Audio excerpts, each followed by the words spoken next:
बिस्मिल्लाहिर्रहमानिर्रहीम। अस्सलाम वालेकुम नाज़रीन, आपको मेरी तरफ से कैपिटल टीवी की तरफ से ईद की बहुत खुशियाँ मुबारक हो। आज ईद का पहला दिन है और हम लोग इस वक्त मौजूद हैं गवर्नर हाउस लाहौर में और मेरे साथ हैं चौधरी मोहम्मद सरवर साहब और मिसेस परवीन सरवर साहब। बहुत शुक्रिया जी, ईद मुबारक चौधरी साहब। भाभी ईद मुबारक जी आप सब।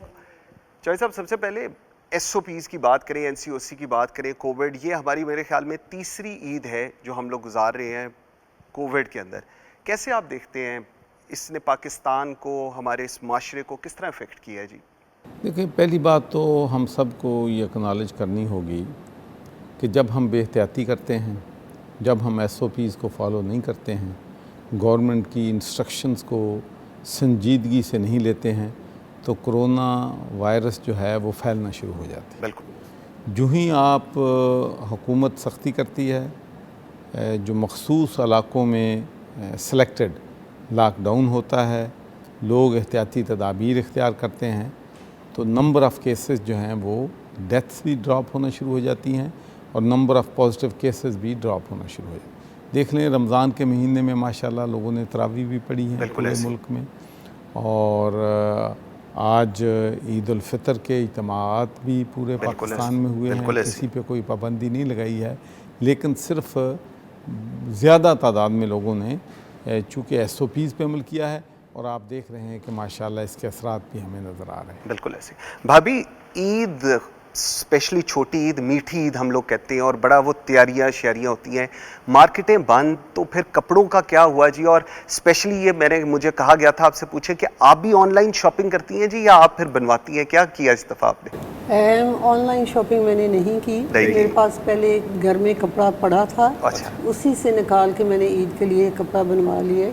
इससे क्योंकि हमने अपने आप को भी बचाना है, दूसरों को भी बचाना है, तो मेरी पूरी कोशिश होती है भी हम ज़रूरत के लिए बाहर निकलें, नहीं तो वरना ना निकलें। अच्छा भाभी, एक ईद के दिन की एक्सपेक्टेशन लेवल ये होती है कि आप स्पेशली जो खातूने खाना होती हैं वो क्या बनाती हैं? आपकी स्पेशलिटी क्या है? ये पिछली दफ़ा मैं पूछना भूल गया था, मैंने कहा मैं इस दफ़ा पूछ लूँ ज़रा आपसे। अल्हम्दुलिल्लाह मेरे घर में अभी तो मेरे पास कुक है। जब कुक नहीं भी था, जो भी मैं बनाती थी, मेरे घर में जो भी मेहमान आता था खुश होके जाता था। सो मुझे नहीं पता वो खाना उनको अच्छा लगता था, जहाँ जिस तरीके से हम उनको घर में उनका माहौल होता था, हमारे घर में रहना। कि I think it's more important how you treat someone when they come into your house, how you give them that friendly environment, वो ज़्यादा मैटर करता है मेरे ख्याल से खाने से। बिल्कुल सही। चौधरी साहब, ये हम लोग अक्सर देखते हैं, ये भी आप लॉकडाउन की बात कर रहे थे, आज भी लोग मानते नहीं हैं, उनको शायद यकीन नहीं है कि जी कोरोना है। मैं बहुत सारे लोगों को देखता हूँ जो आज भी शायद मास्क, अब तो खैर वो थोड़ा सा स्ट्रिक्टनेस काफ़ी ज़्यादा हो गई है, लोग इस चीज़ को एक्सेप्ट करने से आ रही हैं, क्यों? देखिए, ये हमारी पाकिस्तानी कम्युनिटी में और ख़ासकर मैं तो समझूंगा कि इस्लामिक वर्ल्ड में, हाँ। ये जो एक कंस्पिरेसी थीरीज़ हैं वो बहुत ज़्यादा है। ओके। और इन पे बहुत ज़्यादा लोग जो हैं वो जेन्युइनली यकीन रखते हैं। हाँ, बिल्कुल ऐसे। मसलन 9/11 हुआ तो उन्होंने कहा कि ये कंस्पिरेसी है। फिर यहाँ पर 7/7 हुआ लंदन में, बिल्कुल। तो लोगों ने कहा कि ये एक साजिश के तहत मुसलमानों को नुकसान पहुँचाने के लिए हो रहा है। हाँ। तो अब पहले भी ये जो इशू आया था तो यही बनाया गया कि ये जी एक साजिश है और एक साजिश के तहत आबादी शायद कम करने के लिए है। अब वैक्सीन के बारे में तरह तरह की जो है थीरीज चल रही हैं। बिल्कुल। तो ये इनका हकीकत से कोई ताल्लुक़ नहीं है। कोरोना वायरस एक रियलिटी है, एक हकीकत है, और इसने ये नहीं है कि इसने मुसलमानों की ज़्यादा जान ली है या मुसलमानों में केसेस ज़्यादा हुए। अगर मुसलमानों में केसेस ज़्यादा होते तो फिर तो ये कंस्पिरेसी थ्योरी पक्की होगी थी। बिल्कुल सही। तो अब अगर आप देखें तो इंडिया में केसेस हमसे बहुत ज़्यादा, बहुत बुरी हालत। हमारी दुआ है कि अल्लाह ताला, बल्कि हमने तो उलमाए कराम को बुला के यहाँ पर दुआ कराई। इंसानियत है और इंसानियत जहाँ भी नुकसान में होगी उसके लिए दुआ जो है वो करनी चाहिए। तो ये एक हकीकत है और जितनी जल्दी हम समझ लेंगे, और इससे मोर इम्पॉर्टेंट जो चीज़ है वैक्सीनेशन है।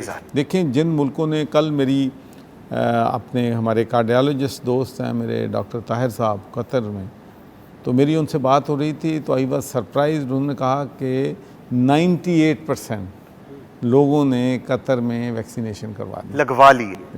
इसी तरह से बरतानिया में, अमेरिका में सब्सटेंशियल नंबर ऑफ़ पीपल जो हैं वो वैक्सीन जो है लगा चुके हैं, और वैक्सीन लगानी बड़ी ज़रूरी है। और फिर जिसने इंटरनेशनल ट्रैवल करना है, जब तक उनके पास वैक्सीनेशन की नहीं होगी, तो इसलिए मैं अपील करता हूं अपने तमाम भाइयों से, बहनों से पाकिस्तान में कि जितनी जल्दी वो वैक्सीनेशन करवाएं, उतना ही उनके लिए, उनके मुल्क के लिए, उनकी जान के लिए। ठीक।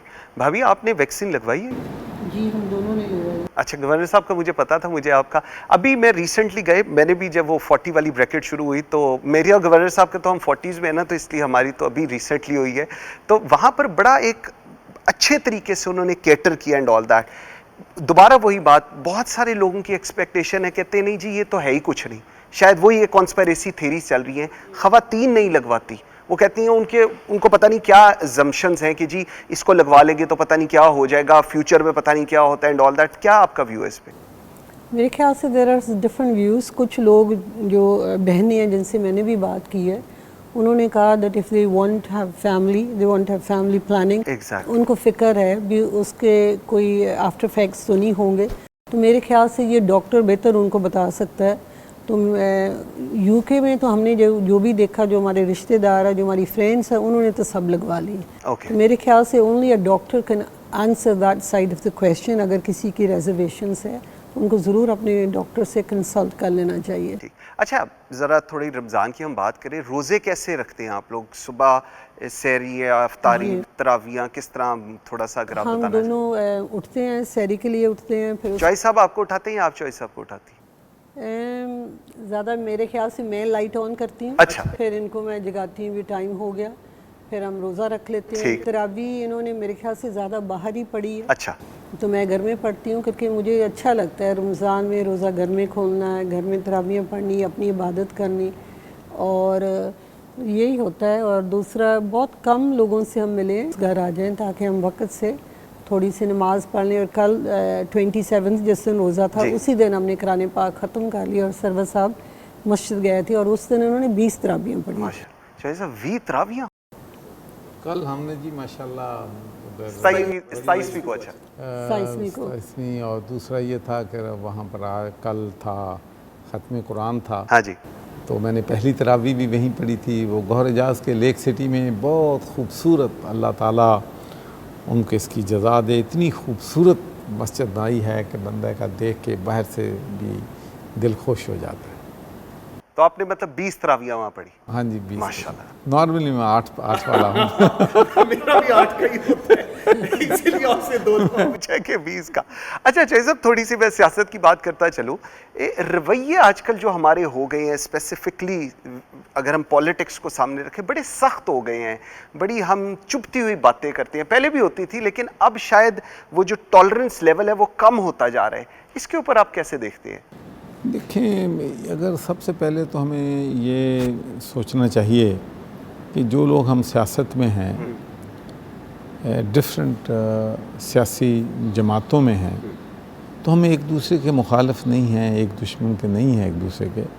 हमारा मकसद यही है कि हम इस मुल्क के लिए क्या बेहतर कर सकते हैं, इस मुल्क में रूल ऑफ लॉ कैसे ला सकते हैं, इस मुल्क में हेल्थ के निज़ाम को बेहतर कर सकते हैं, इसमें एजुकेशन को कैसे। इसलिए कि मैं आपको बताऊं कि यहाँ का जो पाकिस्तान की 90% मिडल और वर्किंग क्लासेस हैं, यकीन माने कि उनकी इतनी बड़ी ख्वाहिशात नहीं है। बिल्कुल ठीक कह रहे हैं। जो हमारी एलीट है उनकी ख्वाहिशात अनलिमिटेड है। वो कहते हैं कि अगर मेरे पास एक कोठी है फिर 2 होनी चाहिए, अगर 2 हैं तो फिर एक इस्लामाबाद में भी होनी चाहिए, अगर फिर उसके बाद फिर लंदन में भी होनी चाहिए, फिर बैंक बैलेंस इतना होना चाहिए, फिर हमारी फैक्ट्रियाँ 1 नहीं होनी चाहिए, 4 होनी चाहिए। तो उनकी ख्वाहिशात की कोई हदें नहीं। सही। लेकिन जो गरीब आदमी है उसकी ख्वाहिशात बड़ी लिमिटेड हैं। वो कहता है कि मेरे घर पे छत हो, वो चाहता है कि मेरे पास इतने पैसे हों कि मैं अपने बच्चों की फ़ीस अदा कर सकूं, अपने बच्चों के कपड़े जो हैं वो ख़रीद कर सकूं, अपने बच्चों की तालीम के अखराजात दे सकूं, अगर बच्चे बीमार हो जाएं तो उनका इलाज करवा सकूं। That's all. घर में टेलीविज़न हो, जिनके पास नहीं मिला वो भी शुक्र अल्हम्दुलिल्लाह कहते हैं। बिल्कुल ऐसे।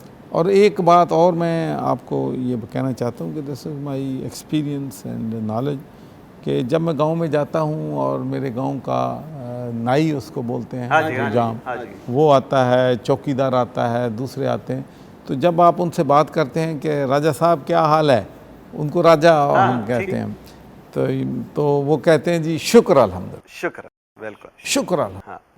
तो जो एलीट है, जिनके पास बिलियंस हैं, वो कभी उनके शुक्र का कलमा नहीं कहते। बिल्कुल ऐसे, बिल्कुल ऐसे। तो हमें इन लोगों का सोचना है कि इस मुल्क से गुर्बत का किस तरीके से ख़ात्मा करना है, इस मुल्क में इंसाफ का निज़ाम कैसे लाना है। तो ये सारी चीज़ें हैं कि सियासतदानों को इन पे कंसेंसस करना चाहिए, सियासतदानों को इस बात पे इत्तफाक करना चाहिए कि हमने इस मुल्क को तरक्की की राह पे किस तरीके से गामज़न करना है। लेकिन बदकिस्मती से इंटॉलरेंस ने, एक दूसरे पे इल्ज़ाम तराशी ने हमारा माहौल जो है उसको बहुत ज़्यादा आलूदा कर दिया है। बिल्कुल। लेकिन इसमें तब्दीली इंशाल्लाह कोशिश करेंगे कि आए। भाभी, बच्चों की ज़रा बात होती है, आपके बच्चे बाहर होते हैं, बेटा माशाल्लाह आपका इस दफ़ा MP हुआ है फ्रॉम ब्रिटेन, और फर्स्ट टाइम जो गोरे नहीं हैं उनमें से हुआ एंड ऑल दैट। भाभी, यू वांट टू, एक इंसान का हमेशा होता है कि एटलीस्ट ईद दुख सुख में आपकी फैमिली आपके करीब ज़रूर हो, बट आप लोग, I remember since you are here, आप लोग नहीं उस तरह जा सके, नहीं आप लोग ईद वहाँ मना सकते। How do you feel that? It is difficult. और जो बेटे की बात कर रहे हैं, he is been elected as a Labour leader of the Scottish party, which is proud moment for all the Muslims across the world, क्योंकि he is the first in the whole of Europe from Muslim and ethnic background. और ईद की जो बात है, कल हम लोग मेरे जो पोता उससे बात कर रहे थे, उसकी बर्थडे थी, तो हम दोनों भूल गए भी उसकी बर्थडे, तो और हमें याद करवाया गया है। उसने खुद पूछा भी, मेरे अब्बू ने और दादो ने मुझे फ़ोन करके हैप्पी बर्थडे नहीं कहा। तो उसके बाद मैंने कहा, नहीं बेटा आप नर्सरी में गए हुए थे, सो दिस वी मिस्ड। मैंने सरवर साहब को कहा, एक ईद इनके साथ और एक ईद बच्चों के साथ। बिल्कुल सही, नहीं ज़रूरी है, क्योंकि ना I miss the children obviously.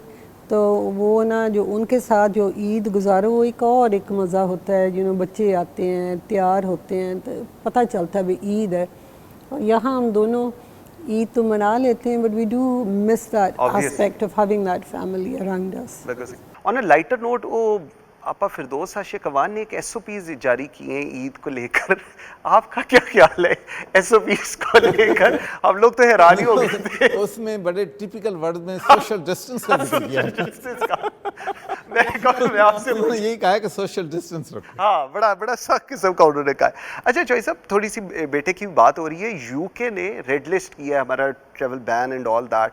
सो इस सारी सिचुएशन में ऑब्वियसली पूरी दुनिया से भी हो रहे हैं, पाकिस्तान से, आपका क्या ख्याल है, ये कितना टाइम लगेगा? क्योंकि हमारा अभी 1% हुआ है, अगर हम 22 करोड़ आबादी को देखें, उसका 1% अभी तक वैक्सीन हुई एंड ऑल दैट, और उनमें से अभी मेजॉरिटी की सेकेंड पोर्शन होना है, सेकंड पार्ट जो है, इसको आप किस तरह एनालाइज करते हैं जी, ये जो ओवरऑल हमारी सिचुएशन? देखिए, ये फैसला तो ज़ाहिर है कि बरतानवी हुकूमत का है, लेकिन मेरा ख्याल है कि ये वैक्सीनेशन से लिंक कम होगा और ज़्यादा इस बात पे होगा कि नंबर ऑफ़ केसेस कितने हैं, डेथ्स कितनी हैं, वेरिएंट कौन सा है।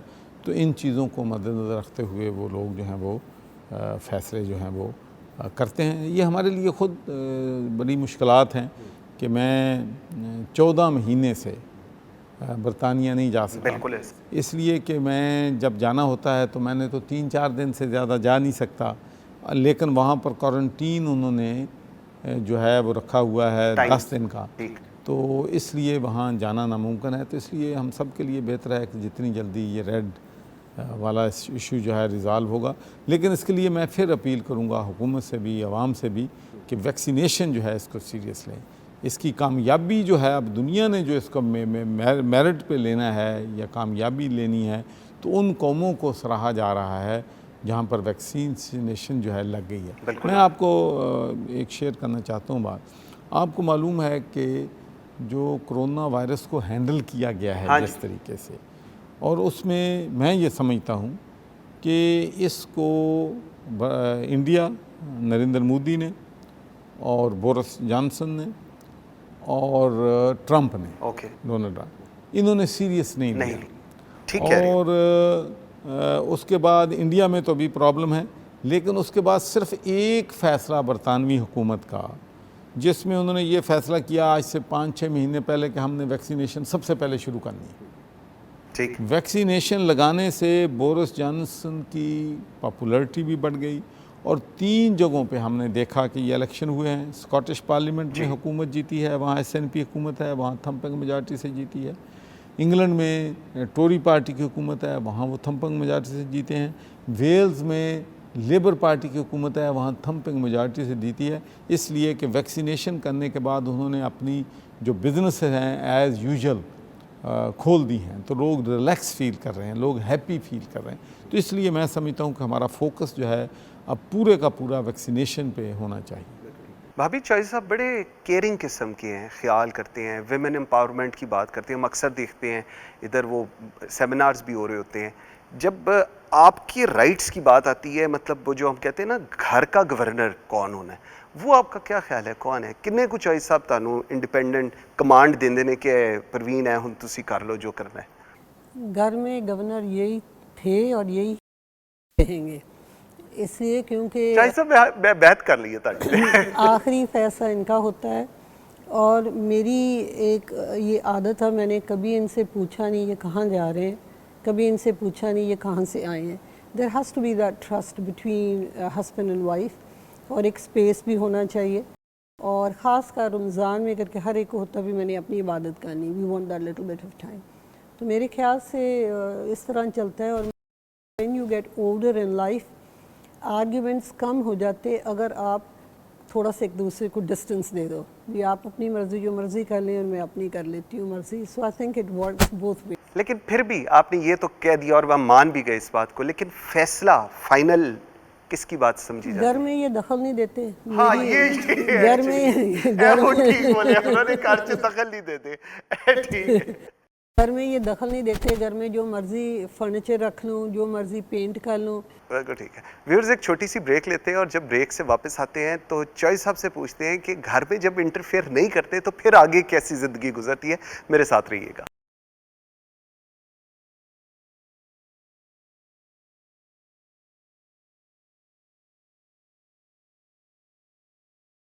Welcome back after the break ji. अच्छा चौधरी साहब, फैसला तो हो गया। मैंने पहले ही आप पर बात कर ली थी, वैसे मुझे ये भाभी की बात पहले सुन लेनी चाहिए थी। चौधरी साहब फैसले भाभी के हुए, खाना भाभी ने बताना है, फैसले चीज़ें तो फिर आपका और मेरा वही कि बाहर हम लोग चौधरी हैं, वही वाला हिसाब है ना? नहीं, देखें बात यह है कि घर में ज़्यादा आपकी फैमिली में रहना। बिल्कुल ऐसे। ठीक है, आपने सुबह से शाम तक, खासकर जो पॉलिटिक्स में लोग हैं, मीडिया में हैं, हम लोग की इतनी रिस्पॉन्सिबिलिटीज़ होती हैं बाहर कि अपनी फैमिली को बहुत कम हम दे पाते हैं। मुझे अच्छी तरह याद है कि जब मैं बरतानिया में मेंबर ऑफ पार्लियामेंट था तो एक दफ़ा नहीं बहुत दफ़ा होता था कि भाई आज इतवार है, आपको पता है वहाँ वीकेंड पे छुट्टी होती है, हफ्ता है या इतवार है, हम बच्चों को लेके कहीं पार्क में या कहीं हॉलिडे रिज़ॉर्ट पे लेके जाएंगे। तो ऐन उस वक़्त जब हम गाड़ी में बैठ रहे हैं कि अब जा रहे हैं हम बच्चों को लेके, तो कोई टेलीफोन इमरजेंसी आ जाता था कि जी किसी की इमिग्रेशन वाला है, वो किसी ने एयरपोर्ट पे किसी को रोक लिया है, ठीक। किसी की डेथ हो गई है, उसका सर्टिफिकेट चाहिए, को कब्र के लिए कोई जो है वीकेंड पे उनको दफनाने का इंतज़ाम चाहिए, या कोई अजीज़ दोस्त फौत हो गया, वहाँ इंतज़ामात करने हैं।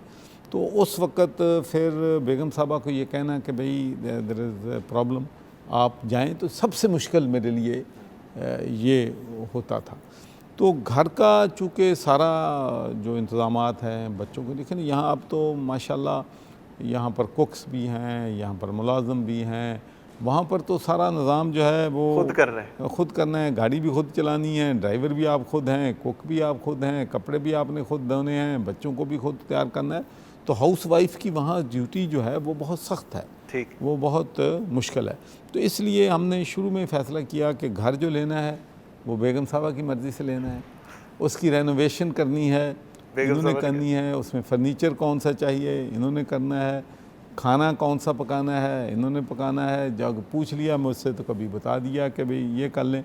तो कोई हमारी जो है कहाँ घर लेना है वो भी इन्होंने फ़ैसला करना है।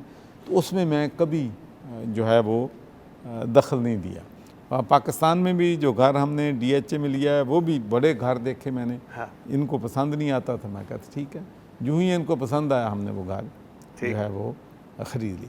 लेकिन जहाँ तक बिज़नेस का तल्लक है वो जो उसमें फैसला जो है वो मैं करता हूँ, इसमें इन्होंने कोई इनका दखल नहीं है कि कौन सी बिज़नेस मैंने ख़रीदनी है, कौन सी बेचनी है, कितनी तनख्वाह लेनी है, किसको चार्टी कितनी देनी है, किसको फैमिली को, किसी को रिश्तेदार को क्या देना है। So all those decisions are mine.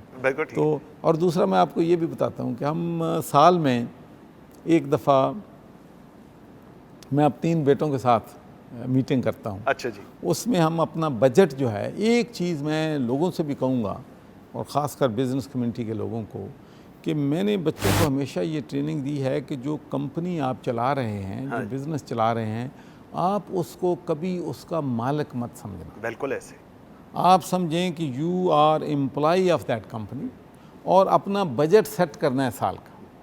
तो हम बैठते हैं तो उसमें बजट सेट होता है कि मेरा बजट कितना है, ठीक। उसके बाद सेट होता है कि मेरा बड़ा बेटा आतिफ उसका कितना है, फिर उसके बाद ये आप शुरू में ही डिसाइड कर लें। हम चारों ने जनवरी या दिसंबर में हमारी मीटिंग होती है, ओके, जिसमें हम साल का बजट तय कर लेते हैं। मैं अपने बजट से अगर जाऊंगा तो लोन लूंगा कंपनी से, बजट से ज़्यादा निकाल नहीं सकता। ओके, तो इसी तरीके उसमें हम इनको ख्वातीन को उसमें शामिल जो है नहीं करते। फिर जो हमारा बजट है उसमें से इनका भी ज़ाहिर है बजट जो है, जितने मैं डिविडेंड लेता हूँ, चूँकि बिज़नेस में वो भी इतनी उनके शेयर होल्डिंग है तो उनको भी उतना ही मिल जाएगा, लेकिन हमारा तय हो जाता है। तो हम जो बिज़नेस के मामलात हैं उसमें ना मेरी डॉटर इन लॉज ना मेरी बेटी, उसमें ये जो है डिसीजन मेकिंग में, मशावरत में, I know it might be cruel but हम इनको शामिल नहीं, मैं मान ले। अच्छा भाभी, मुझे एक चीज़ बताएं, बड़ा ज़िंदगी का एक सफ़र आपने गुजारा इनके साथ, और ऊंच नीच आती है, मुश्किल टाइम्स भी आते हैं, नाराज़गियाँ भी होती हैं, मनाता कौन है? अगर आप मतलब आप चॉइस साहब को मनाती हैं या मेरी तरह चॉइस साहब भी जी करके? I will be very truthful. मुझे जब है ना किसी के साथ में नाराज़ होती हैं या गुस्सा चढ़ जाता है तो मुझे थोड़ा सा वक्त लगता है टू फॉरगिव। तो सरवर साहब इनका ये है, अभी अगर इनकी तरफ मैं देख के स्माइल कर लूँ तो ये राज़ी हो जाते हैं, सब कुछ ठीक हो गया। गल ही मुका देती है। अच्छा, so I take a little longer अच्छा टू फॉरगिव, क्योंकि मेरा ये होता है, अभी हम घर में रहते हैं, मर्द घर में आता है, टाइम भी नहीं देते, और बाज़ दफ़ा कोई बात करनी होती है तो कई दफ़ा घंटे घंटे वेट करना पड़ जाता है वही एक बात करने के लिए। तो मैं कई दफ़ा ये सोचती हूँ that we have a space as well, होना चाहिए हमारे लिए। अच्छा भाभी, आप अगर नाराज़ हो तो चॉइस साहब किस तरह मनाते हैं? वो क्या करते, मतलब इनका ये होता है, ये चुप हो जाते हैं, ही डजंट से एनीथिंग, तो बाद में मैं ही जाती हूँ, मैं ही कहती हूँ कि okay let's now have a truth. अच्छा, मतलब ये खुद नहीं आते, इनिशिएट करते आप? नहीं, ये एकदम चुप हो जाते हैं, इनको ना इन्होंने झगड़ा करना, ना इन्होंने कुछ कहना, ही जस्ट गोज़ क्वाइट। तबीयत अच्छी है ना? मैं चुप हो जाते हैं तो फिर उसके बाद मैं सोचती हूँ भी शायद मेरा ही कसूर है। नहीं, बेटर है, it's best to move on. तो फिर मैं कहती हूँ let's have a discussion and see where we can get back to normal. जैसे भी आपने कैसे सीखा ये? मेरे लिए तो I am learning from it कि मतलब यही मैं मतलब बिल्कुल चुप करके भाभी को फील होता है कि शायद मेरा ही कसूर है। खामोशी जो है ना वो अक्लमंदी की भी अलामत है। गुस्सा है निकाल लें, अगर आप आगे से बोलेंगे तो लड़ाई झगड़ा बढ़ेगा ना।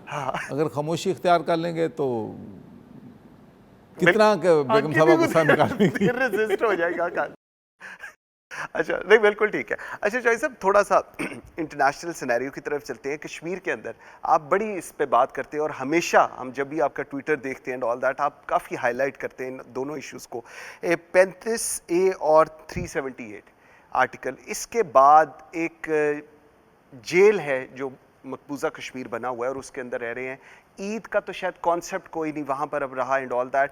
इस सारे में आप लोगों ने, पाकिस्तान की हुकूमत ने, इमरान खान साहब ने बड़ा इनिशिएट किया हर जगह जाकर, और अब जो सिचुएशन है इसको आप किस तरफ जाते देख रही हैं? देखिए जी, आपको मालूम है कि हमारे कश्मीरी भाई और बहनें जो हैं पिछले 70 साल से अपनी आज़ादी की जद्दोजहद कर रहे हैं, और पाकिस्तान जितना भी उनकी अखलाकी और सियासी और डिप्लोमेटिक मदद कर सकता है तो हम करते हैं। तो पहली बात तो ये है कि ये इंडिया की जो इल्ज़ाम तराशी है कि शायद क्रॉस द बॉर्डर टेररिज्म हो रहा है, इसमें कोई हकीकत नहीं है। ये जो कैंपेन है, ये जो आज़ादी की जद्दोजहद है, ये इंडिजिनस जद्दोजहद है, वो लोग कर रहे हैं इसलिए कि इंटरनेशनल कम्युनिटी ने भी इनको राइट दिया था कि वहाँ पर सेल्फ डिटर्मिनेशन होगा, हक़ के खुद अदारियत उनको दिया जाएगा। लेकिन 70 साल गुजरने के बावजूद उनको ये हक़ तो क्या देना था, उनका जो स्टेटस था, स्पेशल स्टेटस, वो भी तब्दील कर दिया। और वो स्पेशल स्टेटस के बारे में मैं आपको बताता हूँ कि ये इज़राइल और भारत का गठजोड़ है। बिल्कुल ऐसे। और जो इज़राइल ने कुलिये पैलेस्टाइन में इस्तेमाल किए हैं, वो कुलिये अब ये इस्तेमाल करने शुरू किए हैं। और स्टेटस, जो स्पेशल स्टेटस तब्दील करने का वजह है वो भी यही है कि किस तरीके से मुस्लिम अक्सरियत के इलाके जो हैं उनको किस तरीके से उनकी अक्सरियत जो है उसको कम किया जाए। जिस तरीके से आपने देखा कि यरूशलेम में, हाँ जी, जिस तरीके से वो सेटलमेंट कर रहे हैं। सेटलमेंट क्या है, आम लोगों को नहीं पता कि सेटलमेंट क्या है। सेटलमेंट ये है कि वो अपने जो पैलेस्टीनियन लैंड हैं उनसे को ग्राब कर लेते हैं, उनसे ज़बरदस्ती ले लेते हैं और वहाँ पर जूश आबादियाँ वो बिल्ड कर रहे हैं। ओके। तो ये एक, मैं समझता हूँ कि एक ऐसा ज़ालिमाना निज़ाम है और इतनी ब्रूटल ये काम हो रहा है कश्मीर में और पैलेस्टाइन में कि इंसान सोचता है कि ये जो चैम्पियन ऑफ ह्यूमन राइट्स हैं, ये डेमोक्रेसी की बातें करते हैं, इंसानी हकूक़ की बातें करते हैं, ये क्या बातें करते हैं? बिल्कुल सही। क्या इज़राइल क्या है? इज़राइल ये है कि ये ऐसे ही है कि 100 एकड़ किसी की ज़मीन हो, आपकी ज़मीन हो एक, और उस पर कोई गुंडा बदमाश आके सारी पे कब्ज़ा कर ले। बिल्कुल ऐसे। ठीक है। और यही वही। और उसके बाद वो जो आप कहें कि भाई मेरी 100 एकड़ ज़मीन थी यार, मुझे अब 22 एकड़ तो दे दो, 78 तुम रख लो। 78 पैलेस्टीनियन देने के लिए तैयार हैं। 78% of the Palestinian land they are willing to hand over to Israel. और वो जालिम के बच्चे जो हैं वो भी उनको नहीं देना चाहते। बिल्कुल सही। और आपने देखा, और मैं समझता हूँ, और बड़ी ये मुसलमानों के लिए, पूरी दुनिया के मुसलमानों के लिए, मुस्लिम लीडर्स के लिए, मुस्लिम उम्मा के लिए शर्मनाक बात भी है कि वहाँ पर किबला अव्वल, बिल्कुल बिल्कुल सही, जहाँ से हमारे नबी हुज़ूर सल्लल्लाहु अलैहि वसल्लम बराक तशरीफ़ ले गए, बिल्कुल, और वहाँ पर जो है उस मस्जिद में आग लगी हुई है और जूश जो हैं सेलिब्रेट कर। कैन यू इमेजिन, तसव्वुर करें आप कि कहीं और जो है चर्च जो है या गिरजा जो है वहाँ पर और मुसलमान सेलिब्रेट कर रहा, तो क्या मत आ जाती दुनिया में कि ये मुसलमान फनाटक हो गए हैं, इन्हें वैल्यूज़ नहीं रही हैं, इन्होंने क्या किया। लेकिन इंटरनेशनल कम्युनिटी मुजरमाना हद तक खामोशी इख्तियार किए हुए। बिल्कुल बिल्कुल सही। अच्छा भाभी, थोड़ी सी हम बात करें बेसिक्स की। मुझे याद है जब आप लोग पहली दफ़ा गवर्नर हाउस आए थे तो पानी का जो कंसंट्रेशन लेवल था वो भी बड़ा ख़राब था। उसके बाद आपने पहला यहाँ पर प्लांट लगवाया, अब पाक आब अथॉरिटी बन चुका हुआ है, फिल्ट्रेशन प्लांट्स लग रहे हैं, और एक आम आदमी की, ये मेरे ख्याल में शायद लोग उस तरह इस चीज़ को हाईलाइट करते, एक आम आदमी, VVIPs और एलीट्स की नहीं बात हो रही है, एक आम आदमी को पानी प्रोवाइड करना, this is what you have in mind basics. अगर मैं इस चीज़ को कितना ईजी आपको लगता है इसको ट्रांसलेट करना ओवरऑल? मेरे ख्याल से हम काफ़ी हद तक प्रोग्रेस हो रही है। अभी पाक अथॉरिटी के नीचे भी बहुत सारी ऑर्गेनाइजेशंस हम कम कर रहे हैं। साथ साथ ये है भी हर एक ऑर्गेनाइजेशन उन्होंने मैप आउट कर लिया भी हम कहाँ कहाँ वाटर प्लांटेशन लगा रहे हैं। ठीक है। उसके साथ ये फ़ायदा होता है अगर सारी ऑर्गेनाइजेशंस इकट्ठी हो जाती, ओवरलैपिंग नहीं होती। बहुत सारे एरियाज जिधर अभी तक हम नहीं पहुँचे उसका हमें पता चल जाता है, हम कोशिश करते हैं वहाँ तक वाटर फिल्ट्रेशन प्लांट लगा दें। अभी भी हमारे प्लांट्स लग रहे हैं, 4 हमने बलूचिस्तान में लगाए हैं, सिंध में भी हम लगाना चाहते हैं। We want to penetrate in throughout Pakistan, और बाकी ऑर्गेनाइजेशंस के साथ कोलैबोरेशन में हम काम करेंगे। साथ साथ अभी ड्यूरिंग रमज़ान हमने राशन को जारी रखा। We are trying to provide ration into rural areas, जो फैमिलीज़ जिनके पास तो राशन नहीं है, ताकि वो भी ईद वाले दिन अच्छा खाना खा सकें। तो we have lots of volunteers who are working round the clock making sure that we get ration to the most deserving people. बहुत सारी मस्जिदों में भी हमने राशन पहुँचा दिया ताकि आगे से वो उनको भी उन एरियाज तक भी वो राशन पहुँच जाए. So this is what we been working during Ramzan and it's due to all the volunteers. तो हम खुशकिस्मत हैं, पाकिस्तान में वॉलंटियर्स की कमी नहीं है, देने वालों की कमी नहीं है, एंड वर्किंग टुगेदर बहुत सारे काम अच्छे हो जाते हैं अल्हम्दुलिल्लाह. शाहिद साहब, लोगों का ये ख्याल है कि जब आप गवर्नर बने हैं ना, उसके बाद चैरिटी के काम शुरू हुए, जबकि मुझे थोड़ा सा आई रिमेंबर सिंस 2000 आपने शुरू किया सर्वर फाउंडेशन.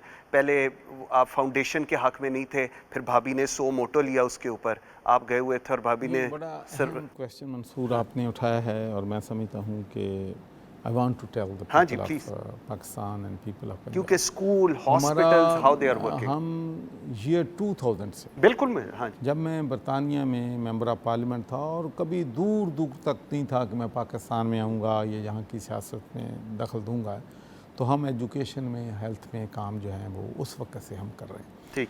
फ़र्क सिर्फ ये था कि मेरा ये सोच थी कि मैं अपने नाम पे नहीं करना चाहता था. ठीक. तो मैंने पाकिस्तान इंटरनेशनल फाउंडेशन के नाम से शुरू किया, फिर पाकिस्तान फाउंडेशन, फिर वहाँ पर यू केयर फाउंडेशन यूके में तब्दील कर दिया नाम, फिर पीने का साफ़ पानी जो हमने किया उसको हमने क्लीन वाटर ट्रस्ट के नाम से शुरू कर दिया. जो सिलाई मशीनें और सेंटर खोलने शुरू किए, स्विंग सेंटर, उनको हुनरगाह के नाम से शुरू कर दिया. जो स्कूल बनाए उसको फाउंडेशन स्कूल्स कहना शुरू कर दिया. ठीक है. तो जब बट आपका नाम उसमें कहीं नहीं था? कहीं नहीं था. मेरा नाम कहीं नहीं था. तो उसके बाद जब मैं रिज़ाइन किया गवर्नरशिप से, तो उसके बाद मैं बहुत ज़्यादा पीटीआई की पॉलिटिक्स में बहुत ज़्यादा बिज़ी हो गया और मेरे सारे जो चार्टी के काम थे ये नुकसान होना इनको शुरू हो गया. ठीक है. तो फिर मैंने परवीन ने कहा कि I am happy to take over this challenge.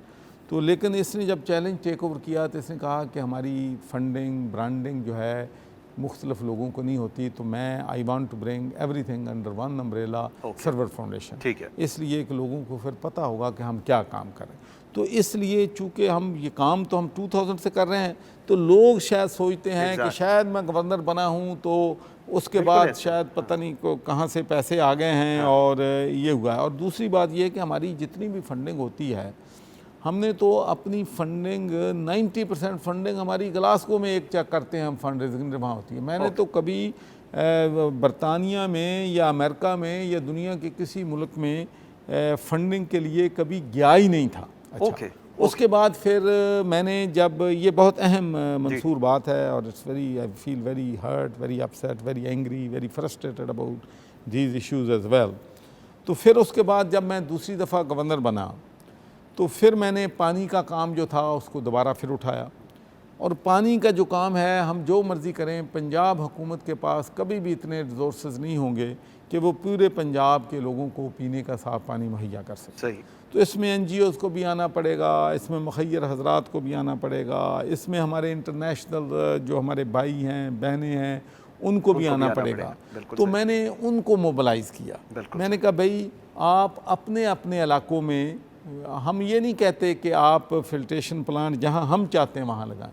अगर आपका तल्लक खारियाँ से है तो आप खारियाँ में लगा दें. अगर आपका तल्लक गुजरात का है, जहाँ आपकी रिश्तेदारी, जहाँ आपका जिस इलाके से आप आए हैं उन इलाकों का आपको हक भी है. तो मैंने ये एक बहुत मासिव कैंपेन लॉन्च की ओवरसीज़ पाकिस्तानियों में कि भाई हम भी फैसिलिटेट करने के लिए तैयार हैं. तो उसके बाद फिर मैं अमेरिका गया और आप हैरान होंगे कि वहाँ पर हमें लोगों ने 100 फिल्ट्रेशन प्लांट डोनेट किया. सही. 100, जिससे 10 लाख लोगों को पीने का साफ़ पानी में. लेकिन यहाँ तूफ़ान बदतमीज़ी बन गया, कोई ऐसा हो गया कि जैसे मैंने कोई पता नहीं कितना जुल्म कर दिया है. और उसके बाद फिर मुझे चेयरमैन से फाउंडेशन के मैंने रिज़ाइन किया और उसके बाद सारा फिर बेगम साहबा ने सारा जो है कंट्रोल किया. और उसका नुकसान मुझे नहीं हुआ. उसका नुकसान ये हुआ कि वो लोगों ने कहा कि भाई हम पैसे सर्वर फाउंडेशन को तो देने के लिए तैयार हैं, लेकिन हम हुकूमत को नहीं. बिल्कुल ऐसे, बिल्कुल तो अगर हुकूमती इदारों पे लोगों का एतबार नहीं. लेकिन अब मैं ये कहता हूँ, अब मैंने फिर दोबारा जुर्रत की है. मैंने तमाम ऑर्गेनाइजेशन को दोबारा फिर इकट्ठे किया है. इस्लामिक एड है, मुस्लिम हैंड्स हैं, अल खिदमत फाउंडेशन है, सर्वर फाउंडेशन है. और मैं तमाम मुखय्यर हजरात को अपील करता हूँ, पाकिस्तान में रहने वालों को भी और बरतानिया में, यूरोप में, जहाँ जहीं भी हैं कि भाई अपने अपने इलाकों को पानी मुहैया करें। और जितनी मैंने ऑर्गेनाइजेशन का नाम लिया है, अल्लाह के फजल करम से ये क्रेडिबल ऑर्गेनाइजेशन हैं, ये ट्रस्टवर्दी ऑर्गेनाइजेशन हैं। आप सिर्फ $12,000 में 18-20 लाख में 6,000 लोगों को पीने का साफ़ पानी दे सकते हो। और आप 3 लाख में वाटर पंप जो है, मोटर पंप लग जाता है, जिससे तकरीबन 2,500-3,000 लोगों को उससे पानी मिलता है। तो मैं अपील करता हूँ पूरी दुनिया से कि वो इस पे आएँ, इस नेक काम में शामिल करें। 70% लोग हमारे गंदा पानी पीने की बीमारियों की वजह से हैं। और मैं आपको ये बात शेयर करना चाहता हूँ कि जहाँ जहाँ हम फिल्ट्रेशन प्लांट लगाते हैं, अल-खिदमत लगाती है, मुस्लिम हैंड्स लगाती है, सरवर फाउंडेशन लगाती है, अखुवत लगाती है, तो वहाँ बीमारियों का ख़ात्मा हो जाता है। सही। तो इसलिए इसमें, और मैं दूसरी बात भी आपको बता दूं कि चूँकि आब पाक अथॉरिटी में बड़ी मुश्किलात पेश, बड़ी मुश्किलात थी, मुझे तो खुद माउंटेन्स ऑफ प्रॉब्लम थे, not willing to do it, ये तक कोई तैयार नहीं था। और फिर अल्लाह की मदद मैं तो समझूंगा ही है। और अब माशाल्लाह हम अगले महीने जो है अल्लाह के फजल करम से 10 जून तक 5.5 अरब रुपए के ठेके दे चुके होंगे। और हमारा टारगेट है कि इंशाल्लाह हम लाखों नहीं करोड़ों लोगों को अब पीने का साफ पानी पहुँचाने के काबिल हो जाए। ठीक है। चौधरी मोहम्मद सरवर साहब, थैंक यू वेरी मच। भाभी, थैंक यू वेरी मच, आपका बहुत शुक्रिया। और स्पेशली जब आप होती हैं तो ईद की रौनक जो है ना वो दोबारा हो जाती है। नाज़रीन, आज के लिए इतना ही। ईद का पहला दिन है और इस दुआ के साथ कि अल्लाह हम सब पर अपनी रहमत फरमाए और हम सबको और हमारे मुल्क को कामयाब व कामरान करे। मुझे मंसूर आज़म काजी को इजाज़त दीजिए। अल्लाह हाफ़िज़।